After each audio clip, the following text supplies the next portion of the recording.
Awesome. Hi. So today I'm interviewing my dad. Um, and so just go ahead and start out by saying your name and your position and how long you've been doing that. Ernest Barksdale, teacher at Wayside, dozen years, Kinder 3, TK 9, 10th year now. Perfect. Awesome. So I just have a couple of questions for you. What would be the optimum learning situation for learning? Playing with purpose is pre-K to second, third grade meetings. We just got back with a week that playing reduces the discipline problem. And so engagement, talking with English language learners, communication is highly creative with kids as they talk with kids. So, and the best way they communicate is playing. Perfect. That's a good answer. So in that situation, what would the teacher be doing?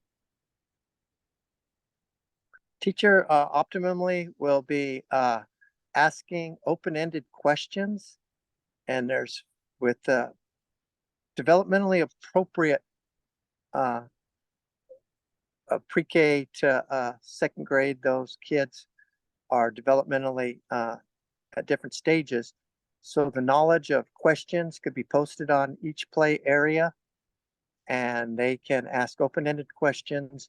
And the people that are shy or not willing to collaborate, they go through 6 stages of belonging, and the teacher would have the questions and the skills to over a few weeks, months, be able to engage and interact personally with each little 4-year-old, 5-year-old, 7-year-old with appropriate questions to bring them just above where they are. Mm, good. So what would the students be doing in that situation? The students have curiosity is natural, like kittens and dogs are very curious and active and engaging. And so the curious students with what the teacher puts out, it can be anything from leaves, inexpensive stuff to learning manipulatives. And so the students, as they engage, there's 4 stages. They can collaborate, they can be by themselves, they can watch. And as they are engaging in this, they are becoming curious and vulnerable and safe. As long as the place is safe, they will quickly, 4-year-olds will just want to be listened to and want to talk and express themselves. So they'll be talking to each other and uh, observe them for the first few weeks and find out what they like, and their curiosity will take them far in their language acquisition. That's wonderful. So you mentioned that students will be learning with different materials and manipulatives. What kinds of learning materials would students be using? There are so many things that are in our classroom and in homes, uh, and so the the things that you can choose can be like sensory bins, can be filled with rice, colored rice, noodles. Put a little toys in there, themes that we use in teaching for all of our months and holidays. Uh, Sand, Play-Doh, a lot of things that they get their fingers in, and they're building things and using all these standards that engage in their conversations, especially engineering skills and playing little tubs. And so there's a variety of manipulatives that are abstract and concrete. So you give them the concrete things first, and then later you introduce abstract manipulatives.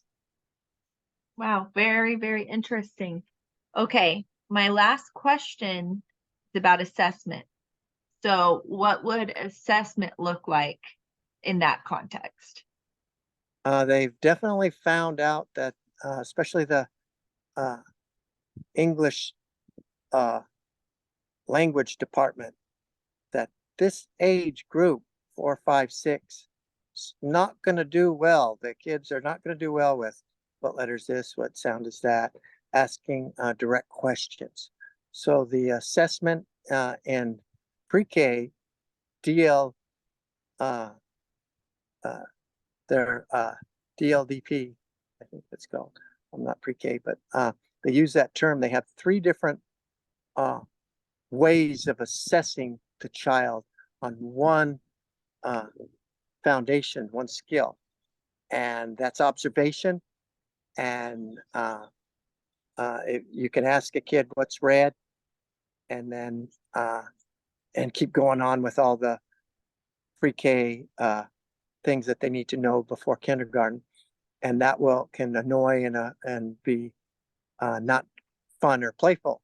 So having a assessment where all the kids in your group stand up if you're wearing red shoes, and it's observational, and you have your notepad with you, Mm-hmm. and you can see uh, that is engaging and more than a direct one-on-one. Let me ask you these questions. So it sounds like you do a lot of formative assessment observationally. Yeah, Do you do summative assessment for before kindergarten? And how do you do yeah, that? yeah. There is a just nationwide, started in San Francisco, KST, kindergarten screening tool with 18 areas, numbers, uh, social, emotional, how good are they at leaving the parents, and so these formative uh, assessments give you a groundwork. You do that at the beginning, and that really evaluates where they came from before, be it home, whatever kind of daycare, preschool. And then once we do that, then we have our full inventory.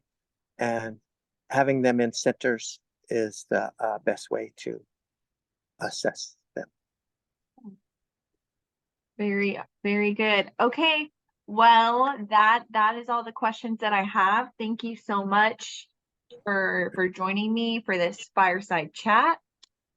Appreciate it. Love you very much.